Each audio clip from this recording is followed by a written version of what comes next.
Hello. Hey Scott. Hey. Hey, welcome. Nice to see you in Avatar. Mm-hmm.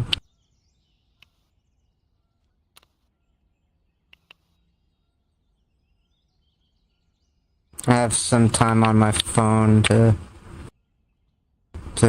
sit with the instance here. Yeah, for sure. Yeah, we'll probably get started in about 4 or 5 minutes once people are able to spawn in. And we also got the stream going, just in case anybody's watching on Discord or YouTube, we do monitor the chats, so feel free to say hello and we'll know you're there. Mm-hmm. Yeah, 'cause I may have to leave a little later, when she comes home, so. Sure, I understand. Thank you earlier. Oh, anytime, yeah. Send in some support. Mm-hmm.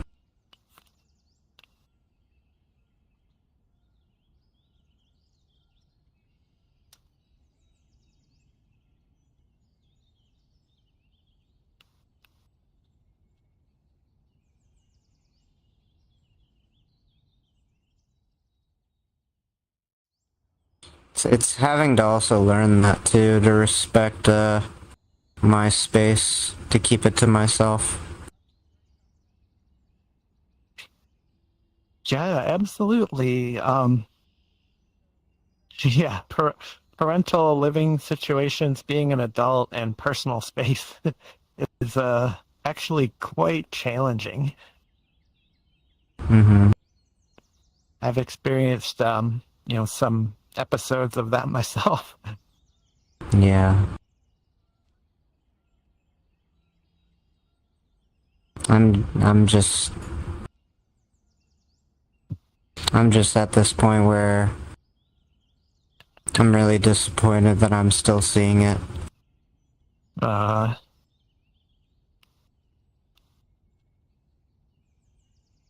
Because I feel like I'm growing more than they are. But that's besides the point.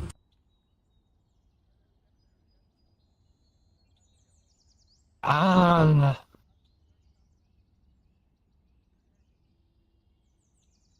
yeah. Yeah, I think we all spend a certain percentage of our lives like waiting for people to grow out of stuff. Yeah. It happens.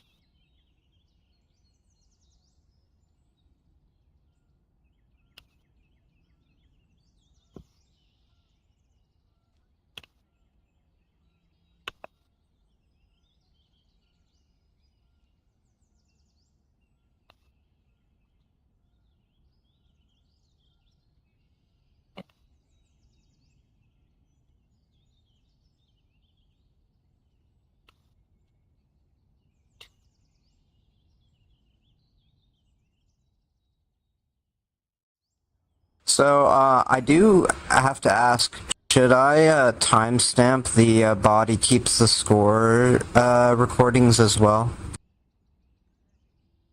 Oh, yeah, I think any recording that's on the Bridgemakers YouTube channel is available, Yeah. Okay. Yeah, because I should watch some of these, more too.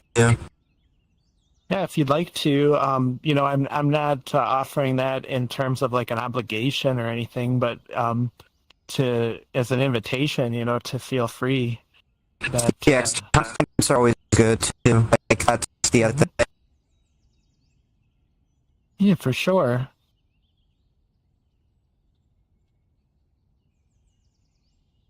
I know when I used to, when I had my own content for TF2 stuff, there was sometimes be long content videos that I'd make, and then having timestamp for everything was good for people to know, like, oh, I can go here for this, or all that sort of stuff.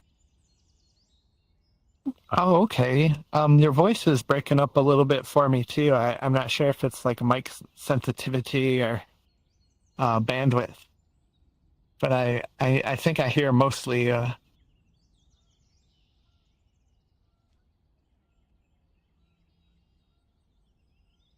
my gosh, it's so funny. The text is really light. I can see it against the background of the tree. Okay, yeah, may have to rejoin. I gotcha.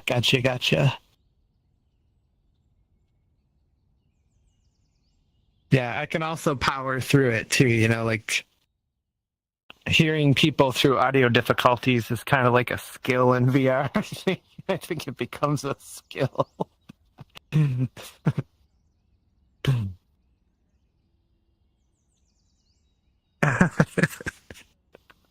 Hey, George Braham, I'm excited to see you. Same. Cool. Yeah, I'm just giving a little bit of space for anybody coming to dial in, but we will get started shortly.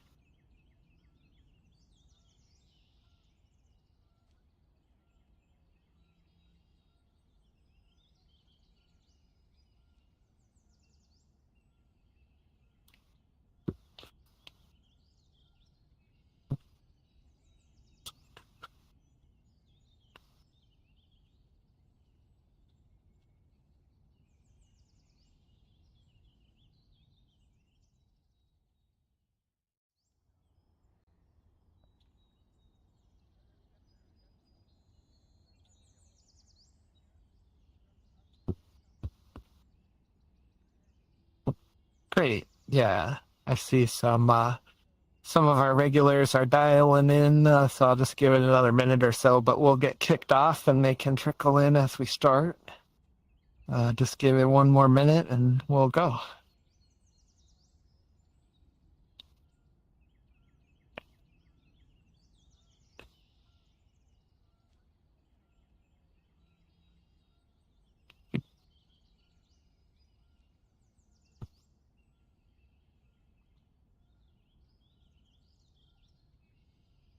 Yeah, welcome, Bonnie. So glad to see you, and also KT. Thanks for dialing in. Hello. Hey. Hey, and just in time, yeah, we're gonna go ahead and kick off here. Yeah, welcome to another event of our book review of Body Keeps the Score. This week, chapter 17. And I always want to do a quick pause just to say thanks. Thanks for your presence and your participation and your sharing. Deep into the book here with just a few chapters to go, and it's so rewarding to read a couple of the chapters I missed on the first read through. Was really interested in today's topic too, so I'm glad I finally got a chapter with going much more in depth into it, and your participation and helping build a community around reviewing this book is like what made that happen. So as always, thanks for creating this space to do it together. And our usual norms here to keep the space productive and safe and open is we're just peer-to-peer kind of wellness warriors, sharing what we've learned along the way. Nobody's here in any kind of professional counseling capacity or has experience with crisis management. So if anything gets to those levels, please let us know, and just know that we don't have the necessary training for it, but we would always help to find the pathway to get that professional help. And we're not here to fix and advise. Let's let shares have some room to breathe, and we can be a sounding board for things that may have never been shared before. And we don't want to just jump into fix-it mode sometimes when we're experiencing someone's emotional share. if you do happen to want feedback on something that's coming up, please by all means ask the group, and offer, space for people to answer and comment what might have came up for them. And let's do our best to practice like I and you statement hygiene. And what I mean by that is to, soften things like I believe what I heard, what I understand that you said is this, is that correct? So that we have a framework of active listening, and that way, it's just a really safe place to share something that might be emotionally deep. And also confidentiality, like we're not here to like collect gossip in any form, or tell stories about what somebody might have shared. We're just trying to create a space where we can learn about better mental wellness techniques and how to find help and healing. But I also just want to be transparent that we do stream these to YouTube and Discord. So as far as confidentiality goes, anything that's said here goes out on the stream, but we're not collecting it, for any type of purpose or anything like that. And we have a raise hand feature to keep things kind of organized in terms of what order we go in for shares. So if you do have a share, feel free to raise your hand. And there's also a take my hand off the board button up there, the big red X. So if you change your mind, we didn't want to have anyone go through the awkwardness of saying, I changed my mind. You can just click the X and take your hand down there off the board. And, one final mention about the stream too is I don't know if I do a good enough job, sharing that we watch the stream in the world. So if anybody has a chat comment, wants to say hi or wants to participate, on topic, you can type in the YouTube stream or the Discord stream, and once we've noticed that there's a comment, we'll for certain kind of pull that into the event. So yeah, we're trying to be multi-platform here, and figuring out like how that can work. So chapter 17 goes really deep. It's kind of all about, once you've kind of recognized this cycle of having developmental trauma or some type of acute, life-threatening trauma that you survived, and you get to the point where you're recognizing that cycle of it sort of coming back and hijacking your nervous system and throwing all of our, regular cognitive facilities out of balance, and how that affects our lives. Once you gain like an awareness of that, Dr. Vanderkolk's book is starting to go into the techniques of, how do you sort of reintegrate the body and the mind and interrupt and get the emotional regulation to sort of stop that cycle of continually going into this fight, flight, freeze and fawn state. And what chapter 17 is all about is that sometimes to cope with trauma, we sort of break into these individual parts of one another, and the parts can become, more dormant or dominant, based on the situations we regularly find ourselves in. And to the extreme case, there's a psychological state called dissociative identity disorder. And this is when the parts become so strong, they actually lose awareness of one another. And it's what used to be called multiple personality disorder.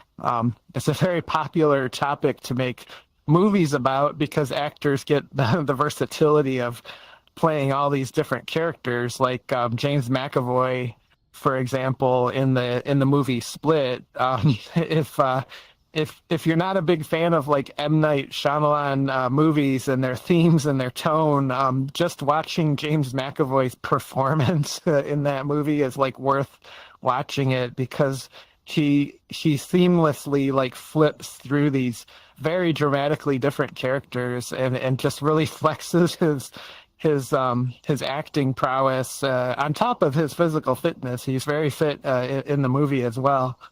But that's all about kind of this process of how various traumas and levels of trauma can break us into this spectrum of kind of having these bits and pieces that we lean into of our personality, and parts become stronger than one another. And these personas, they can sort of have like themes, like these emotional themes around them, you know, like obsessions, compulsions, maybe fearful panic attack, to, you know, getting stuck in this mode of being very fearful. And we also read about self-destruction, you know, like cutting and self-harm. You know, shutting down, you know, maybe the compulsion to just constantly work out and, you know, build this body that's never going to be, you know, on the losing side of a physical altercation again, you know, just building this massive amount of protective muscle. Or becoming like a workaholic, you know, diving so deep into work and just making work like your entire personality. As an avoidance measure, you know, to kind of avoid processing and feeling that trauma, and in some cases, like, you know, living like a second life, you know, almost being like a Batman and Bruce Wayne.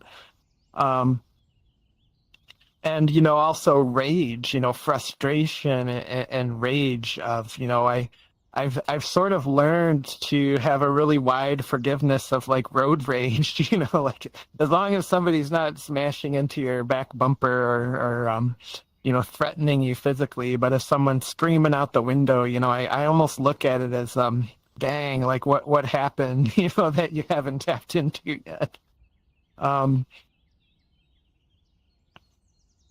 And, you know, the really heartbreaking aspects of especially like childhood developmental trauma is that when parents kind of shower their children in this neglect or criticism, or even just malicious like abuse, you know, a child's mind deals with that by turning that inward. You know, they don't know that the parent is unwell. You know, they don't have the world view to understand that, so that it turns into this like self-hatred and this feeling of being unlovable and undeserving. And that's how the child's mind like copes and processes and reconciles this kind of mistreatment that they're getting from their parents, is that it's only possible for them to mistreat me because I'm unlovable.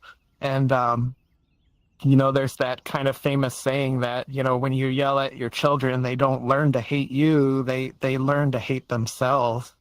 And this is another huge driver of multiple personalities and developing kind of archetypes internally to sort of do the mental gymnastics around this incredible void of that can't be filled, this area of discomfort that's just so hard to feel and process. And you know, Dr. van der Kolk talks about the process of going to war internally, like when the system gets off balance, you know, like grandiosity and self-loathing kind of like have this tug of war over which one, you know, gets to win your personality. And loving care gets challenged by hatred, and you know, rageful aggression, you know, gets challenged by numbing. And your body and your mind are just pulling you into these extreme directions, and you know, ultimately they sort of settle and land into these parts, these personalities. And you know, a lot of times when help is sought for these conditions, you know, you don't walk into a counseling office and say, I'm experiencing, identity disorder. Like you just come in and say, like, I need help. And, a lot of times one of the go-tos for counseling is like, well, let's start you on a drug right away. Let's start you on medication. And, unfortunately, it's not really like a path to a cure or wellness. It sort of just numbs everything. So if you're experiencing like rage and expressing frustration, it sort of numbs that down to like a normalcy, but it doesn't really come in at the root cause of like where that rage and that frustration comes. And if you're shutting down and you get stimulants, you're getting this kind of medicated energy to re-engage, but you still have this underlying reason and this personality of shutting down that's not necessarily on a pathway to integration. So again, once again, the book kind of, advocates that medication can be part of a treatment or a healing path, but it's not necessarily going to get you there itself. And there was a really poignant story about like the way that an unhealed wound can manifest into like a personality or a pattern in the future. A soldier that witnessed one of their friends, one of their, members of their unit, like getting harmed or even lost their life in combat. And this tremendous amount of grief and guilt that they weren't enough to protect their friends. They didn't have control of that situation. And then coming back and reintegrating into civilian life and having issues, with control, with different levels of control. You can imagine, having unprocessed grief about not having control to protect your family or in combat, a comrade, and then getting pulled over by the police and the police needing to assume a posture of control, to issue a traffic citation or something, something very normal in society. But, you're having this triggered response because losing control is associated with this unprocessed emotion of losing a friend. And you can translate that into relationships too. I mean, how many times do you have to sort of put your ego to the side and relinquish control of a conversation, because it's more important to support your partner and than it is to be right, sometimes. But if you're having this unprocessed, fight or flight response to the, being confronted with losing control, then where you would normally step in and support a partner because they're dysregulated about something, maybe that becomes a trigger for you now because you don't have the ability to step aside and sort of let, passively move control to a trusted partner to get through a situation. So it's how like an acute trauma or a developmental trauma that happened like decades ago can continually show up in these patterns, because you think of the element of control in life and how many times do you have to navigate that through life and friendship and work, and we even talked about driving. The concept of levels of control is everywhere throughout our lives, and if that's a trigger, my oh my, that's going to be a very turbulent experience. So what our body does to kind of cope with these extreme emotions and extreme reactions that come from these unprocessed wounds and areas is we sort of develop these kind of protective and firefighting archetype personalities that confront different situations. And there's a list of the generally accepted like psychological archetypes there in that sort of crayon-colored diagram just above our, one of our most recognizable archetypes of all time there, our Superman character. But as you can see, here's a normal everyday person, and from the outside to us, we don't see what's going on in their head, but in different situations, they might have like a wounded child personality that just never healed from parental neglect or abuse. They might have a rageaholic, assertive, like aggressive side of their personality that you might suddenly see come out at work someday and be like, holy cow, like where did that come from? Or a very passive and shut down kind of, watch Netflix all weekend, personality that just needs that low energy state to cope with, unprocessed grief or loss or anger. The successful kind of workaholic archetype that we already talked about. And these parts of us, it's not just like one part and we flip back and forth. It's like as we navigate our life, these parts are sort of like given autonomy as we come through, various situations in life. Maybe when we go to work, we switch on like our professional, like workaholic self that's ready to take on every project and work until 10:30 at night before we head home. When we're at the grocery store and something rang up with the wrong price and nobody will help us, maybe that's when this incredible like rageaholic Hulk-like personality comes out and just like woe is whoever gets in the way of that. We have these sort of parts inside of us that come from this lack of processing the trauma and reintegrating, and we sort of mold these personalities as coping mechanisms and ways to function through that numbness and that confusion and that pain.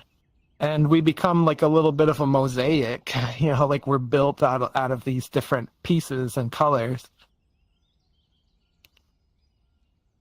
And the psychological terminology for this phenomenon is called internal family systems. And I kind of love the concept of internal family because I feel it's really descriptive. You can picture like a mother, a father, and maybe two siblings as part of a family.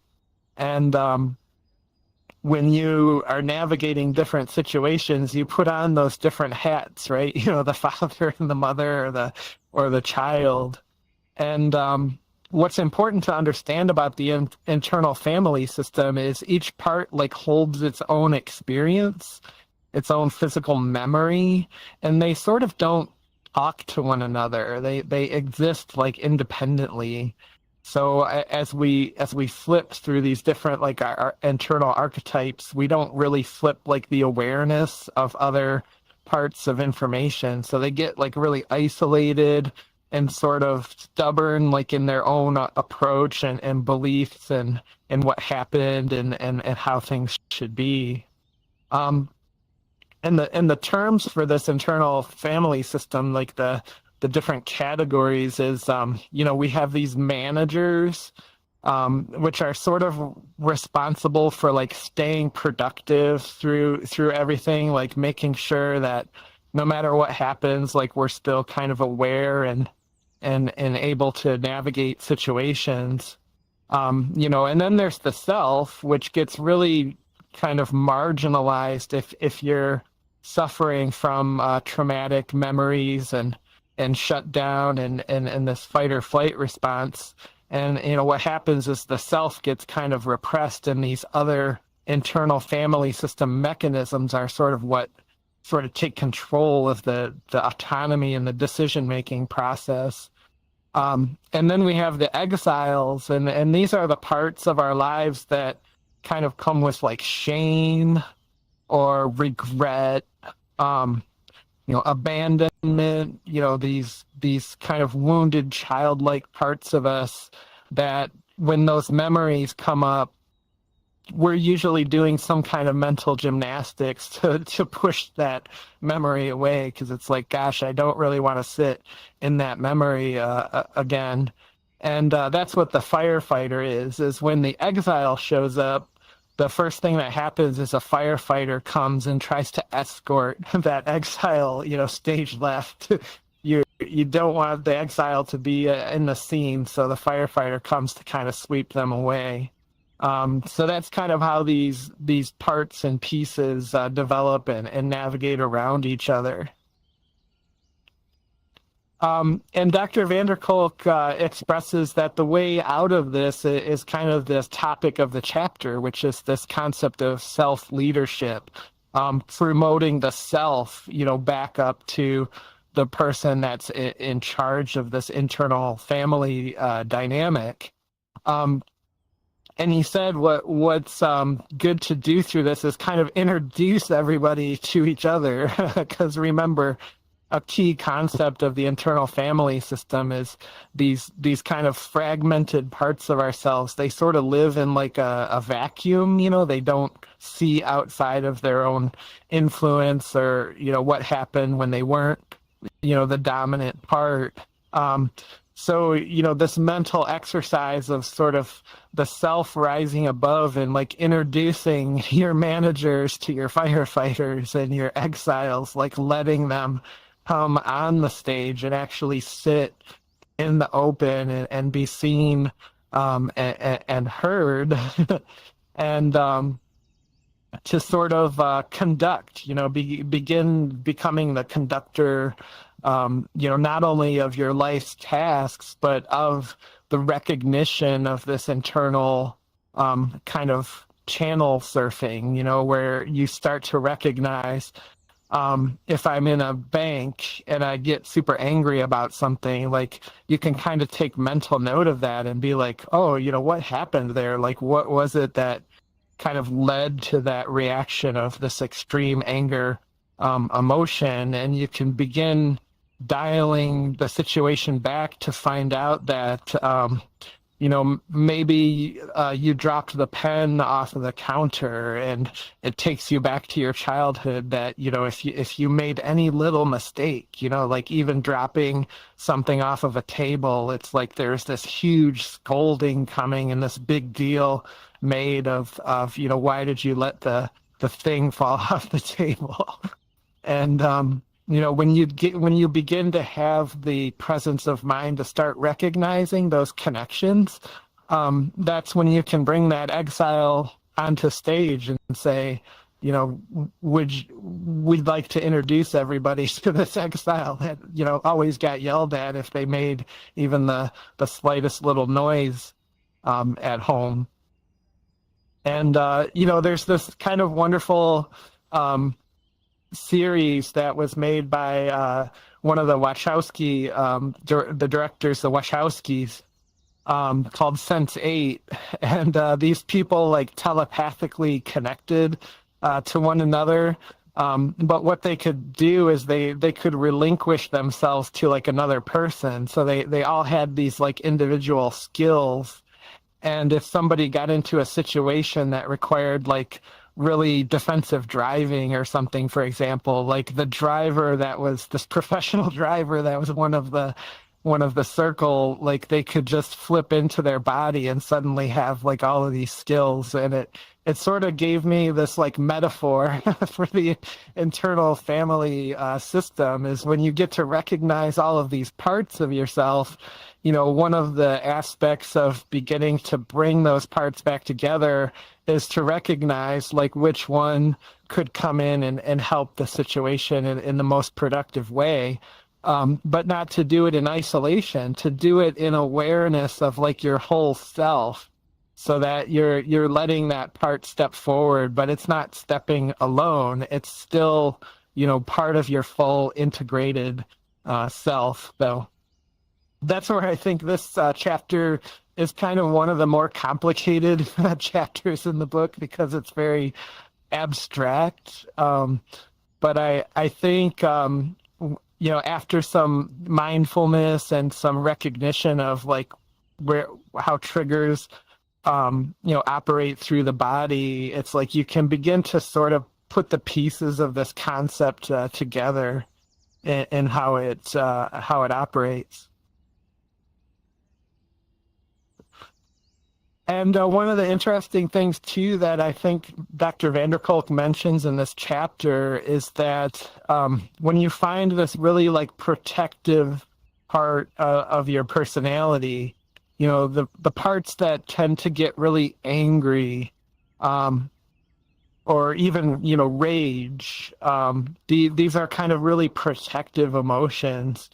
And they're also hard to think through, so these are really very limbic system centered emotions. They're not very rational, like cognitive, frontal cortex type of emotions. So it's hard to think through them when you do get angry or experience rage. But an interesting thing to do is to have the presence of mind to explore, like, where did that rage come from? And to ask the question internally, like, what was that rage protecting?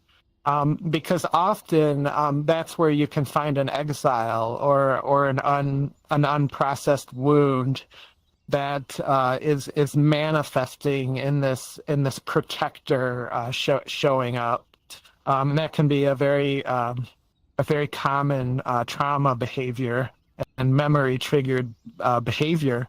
And one of the things to do is to kind of let that part of oneself that's being protective, like speak. It's our natural instinct for the protector to speak for that wounded part. But what you can do as a thought exercise is try to let the protecting, angry, very rage-induced side of oneself, like, have that step aside and let the wound, let that memory, let that exile speak. And, that's where you can gain a lot of insight into what's going on internally. And these are the types of questions that one will find are focuses in therapy. If you do like an internal family systems exercise through like a professional therapist, a lot of times they'll focus on questions like, have you ever noticed that you have an internal critic? I kind of shared that experience in the grocery store where like a vegetable rolled off the out of the bin and like fell on the floor, and I heard my inner critic like really loud and clear. Not like I'm hearing voices, but like the thought of, why do you always like let things like this happen? This very critical and kind of rude and mean part of myself that was having this commentary on everything, and I wasn't really totally consciously aware of it.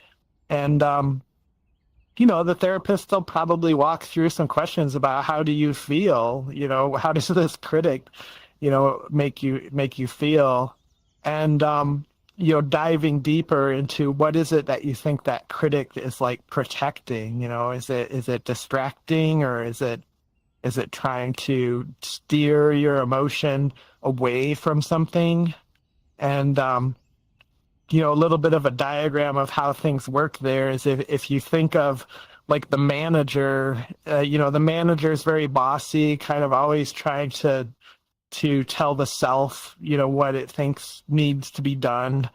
And that manager is usually sort of hiding the exile. The exile's hiding behind the manager, making all this noise. So often that inner critic that we hear in our mind, like, is that manager part of the internal family system. And if in any case that exile gets out and gets on the stage and gains a voice, that's when the firefighter shows up and is like, nope, we're going to escort you right out of here because you just need to sort of stay in your place. And, that might be alcohol, drugs, that might be self-harm, that could be video game addictions, binge eating, all these different behaviors that just push like the conscious knowledge of that wounded self or that exile away back to where it's no longer a forefront of our minds. And if the exile ever does get if it ever does jump out of the back seat and grab the steering wheel, this is kind of the exile's view of the world, is that it's typically stuck at a point in time. It's some kind of wound from the past that, when it becomes the balance of your conscious awareness, you're transported to the feeling of what that was at that time. It's kind of like time traveling emotionally.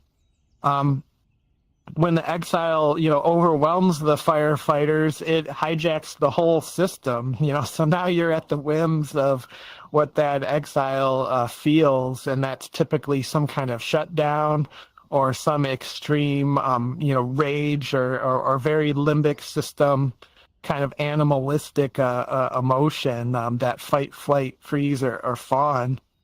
And the exile's truth becomes your truth, that there's this inability for an exiled part or any of the internal family systems outside of the self. There's this like inability to see outside of their little bubble, like what they represent and what they do.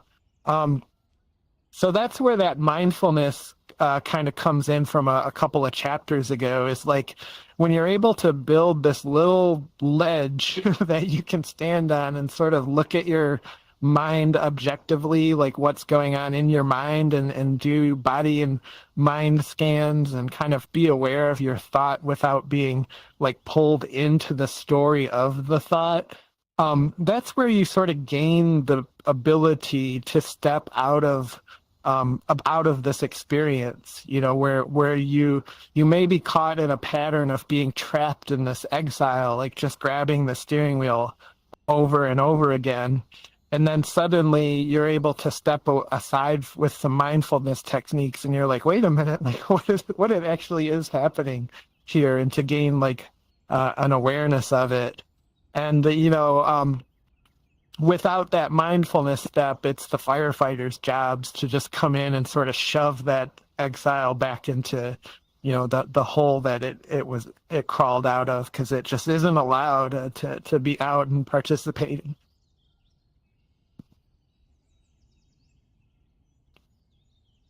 So, it's really about reintegration. And I think as I'm reading through this book and really going deep into it together, I'm noticing that's a huge theme of healing, is that we sort of break into these patterns and parts as part of coping with trauma, and sometimes our mind and body can get out of sync, and it's really important to sort of pull all that back together again and to become like a whole functioning self. So, the meditation techniques and practicing stillness and recognizing the present moment, and reintegrating the mind and body with intentional movement like yoga, identifying these parts in ourselves, like did we split into different parts that are managing different aspects of our lives individually at different times, like the self and the exiles and the managers and the firefighters. Begin to start introspectively watching for those aspects. And then to take on the role of self-leadership, to introduce those personalities, those internal kind of managers and firefighters, like introduce them all to each other, get them to know one another and share their stories and their skills. And once you do that, that's the part where integration, starts happening, because you're no longer flipping from coping mechanism to coping mechanism. You're pulling it back all together and reintegrating. And direct those resources. sometimes a really angry part of oneself can be angry because it doesn't have the things that it needs. So as a self, direct those resources into what that angry part needs. And, ask those questions, those internal introspection or through professional therapy, what are these parts protecting? And what does the protected part feel? In our inspiration for the day, it looks like I forgot to grab one. This would have been a really good one too. I'm sorry, I didn't manage to grab one that fit the theme. So it's just our inspiration from last week. It was so good that it went multiple weeks. The most important pieces of your pieces of equipment you need doing yoga are your body and your mind. Timeless advice there.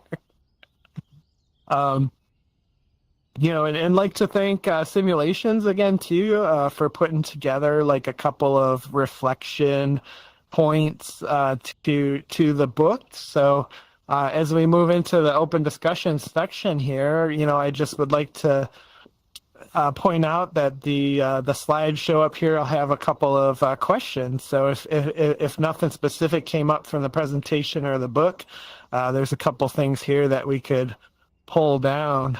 And I think I see Carl on the YouTube stream there. So yeah, hi Carl, if you're still on the stream.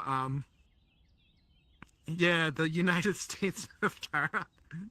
Yeah, good one there. So yeah, thanks for chiming in on the stream so that we know you're there. Hello, Carl. Nice to see you. And let's go up to the board here. So we got George Braham up first with a hand raise. I'm going to send the Jumbotron over to you if that's okay. And love to hear your thoughts. Go ahead. Interfamily systems really stood out to me because that's something that I've been doing for many years now, mostly through journaling. So when I learned of it, it was really refreshing to, at that time, like, I thought it was like crazy. Like, oh, I'm talking to myself and these parts have their own personalities. This is crazy. But once I learned that it was a validated mental health resource, then it was a great relief. And it's always amazing that even after many years, sometimes new experiences can come up in new parts or affect parts in ways that can be overlooked. And I found it very helpful in recent years to have like notepads open, like several notepads with names associated with these parts. And that really helps gather them around and facilitate dialogue between parts while also having like this consistent space for us all to talk and reintegrate. Another resource has actually been VR chat. A lot of times certain avatars or worlds will really speak to a part in a way I didn't expect. And that can be very validating for that part or help us explore that part. So lots of creative ways to really make this work. And I really wanted to say I appreciate you bringing this up because there's still another aspect. Rewatching streams of myself is still a very, there's still that experience really triggers an inner critic of myself, rewatching myself in recordings. So I realized there's still a new avenue for me to explore there. And I didn't think about that until just tonight. Oh my gosh, yeah, my voice always gets me on a recording because it's like you have this like knowledge of what your voice sounds like from your own body, but it sounds so different on a recording. And you're just like, oh my gosh, that's what I sound like, So yeah, I think there are so many introspections that can come from like that's another aspect of VR is it's so easy to record like these things that we do in VR. There's even tools in VR chat, I think, to do, well, at least photos. I don't know if it lets you record. I'd have to look that up. But you like through OBS, that's another common way to record VR chat. But to kind of look back on situations and how you reacted and what you said, that can be very telling. And I kind of think back to my sort of self that was before I went to any therapy or read any of these books too, and you hear of these kind of subconscious parts, that don't really have an awareness outside of themselves, and it does sound kind of sketchy, and like it's hard to like understand, but if you've ever done something like like a reflex, if you ever stubbed your toe and it hurt and made you so angry that you like threw a bottle on the ground or something, and like you never would have normally like chosen to do that, but those are instances where like a part of ourselves like just sort of grabs the joystick, and says, this is what we're doing. And if you can accept, that you've had some moment in your life where you've done something really reflexively, without thinking it through, like that's sort of the concept of this internal family system on a little bit of a higher level where, now it's not like a reflex in a moment, but it's like a whole situation and scenario that something is guiding you through, without the entireness of your awareness. Yeah, and sorry, you know what? I'm having a little bit of difficulty reading the typed text tonight. I don't know why it's going. I have to have a setting on or something, but yeah, where did that come from? If you're if you're asking yourself, if you're reflecting on your own behavior and the question is where did that come from, that is often a really good sign that there's some internal family system going on, and it's not an illness or a it's like it's an aspect of just functioning through life, like coping with difficult things. Like this is how a human being navigates through difficulty, but it's really rewarding to sort of bring it all together, because I think I can speak from my experience. Like the more I have self-awareness of these aspects of my life, like I do feel like the rewards of that. Like it makes the work and the discomfort like worth it. So it's a choice, right? You can leave everything the way it is because you've survived to get to this point with the tools, and but I do personally advocate for the rewards of sort of bringing it all together. Like once you get to that point where it feels right, bringing it all home, does feel very rewarding to me. And yeah, I see KT. I see up there on the board too, and I saw Carl wave one more time in YouTube. I'm loving that we got some action in chat. Thank you for that, Carl. And yeah, KT, go ahead. Let me move the camera over if that's okay.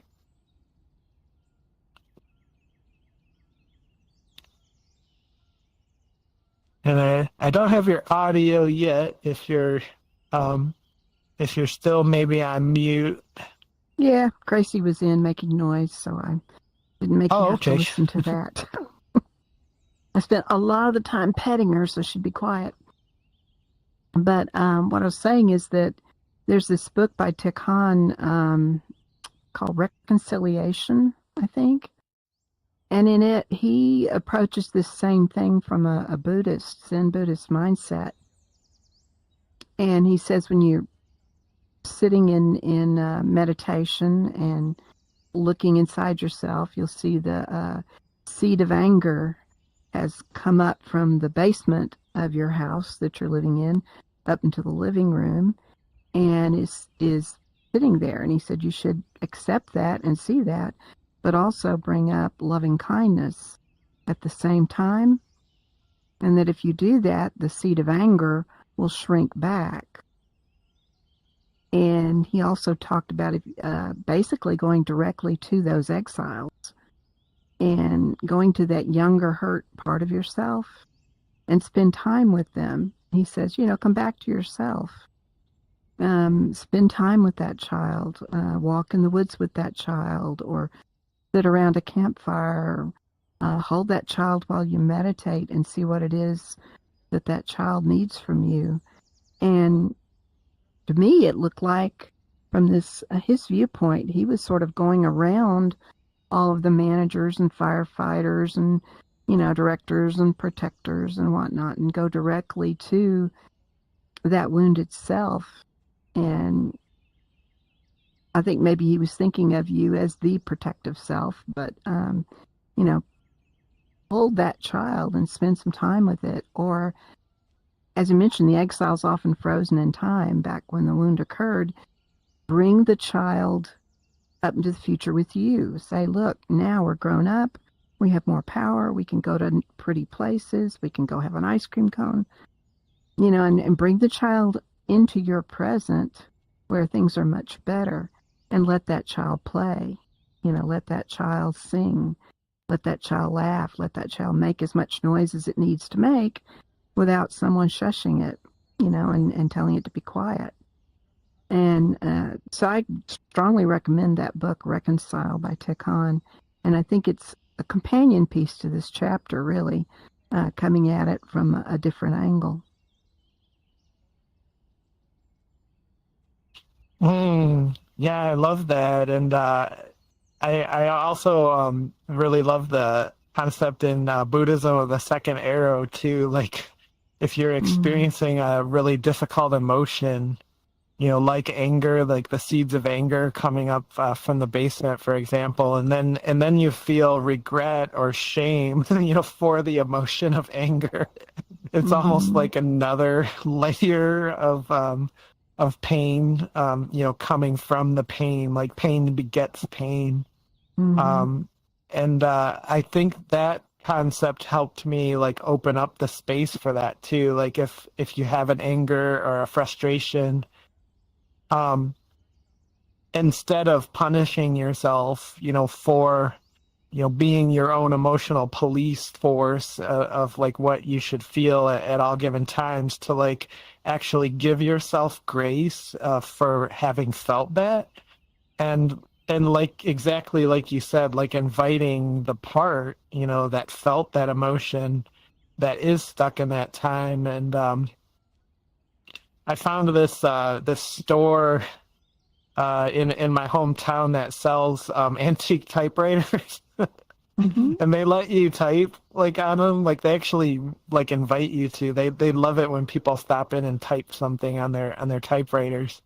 And I typed like a letter to my, my childhood self, and I like was trying to convey like you're always on the ball, like reminding me of stuff like that. This could be a pathway to hurt, like I love that you do that for me, because it's important. Like you tell me when something's about to go wrong. But I also want to tell you, like, I'm here now, like the person you never had, like is now here with you. Like you don't have to feel like you're alone in whatever's, coming up for you. Like I want to do this with you now. Like I wrote that out on this old typewriter, and made all sorts of mistakes and stuff, because you can't just hit the delete button. Right. And to carry that metaphor out, when you exile that part of yourself, when you shove them away, that's also like the second arrow, that does more damage. It's something you do to yourself that does more damage. Yeah, and those are the real like heartbreak areas of trauma, is to kind of have this self that's in exile, and to know that is a part of self, but it feels like it's not like allowed. it's not deserving, and it has to hide.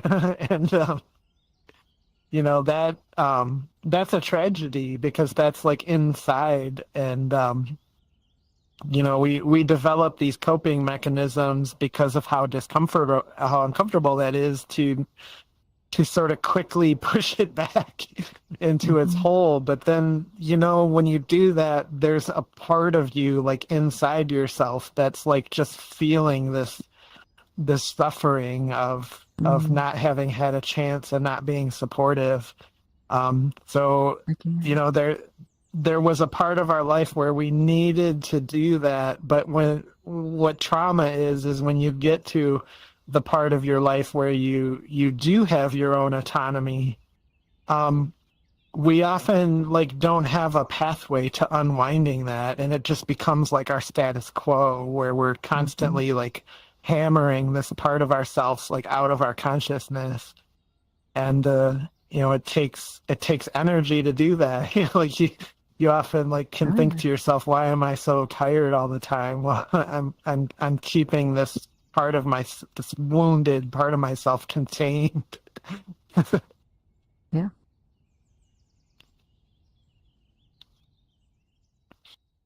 Yeah, very well said. You know, thanks for bringing that.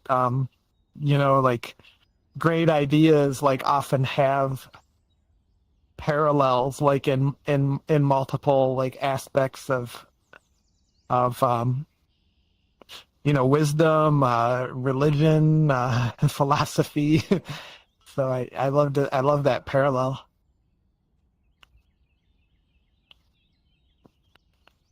And yeah, with that we had you know, a nice intimate group here tonight, and I think we got through much of our shares. I'm going to leave some space, you know, just in case anybody has more to add. You know, also want to send a shout out to Carl for dialing in on the YouTube stream too. Super glad to see you there, and some chat activity. So glad you could come in with us.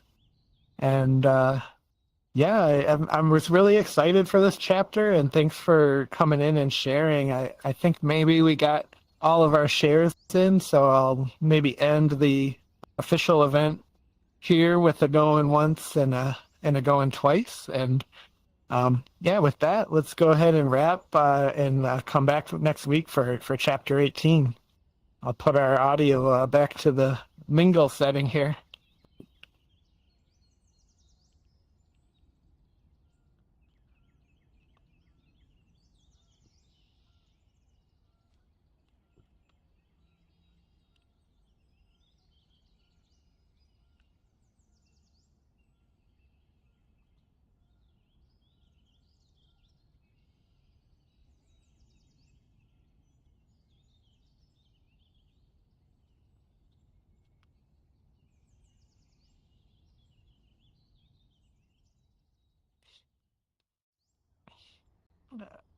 I'll have to check. Still streaming?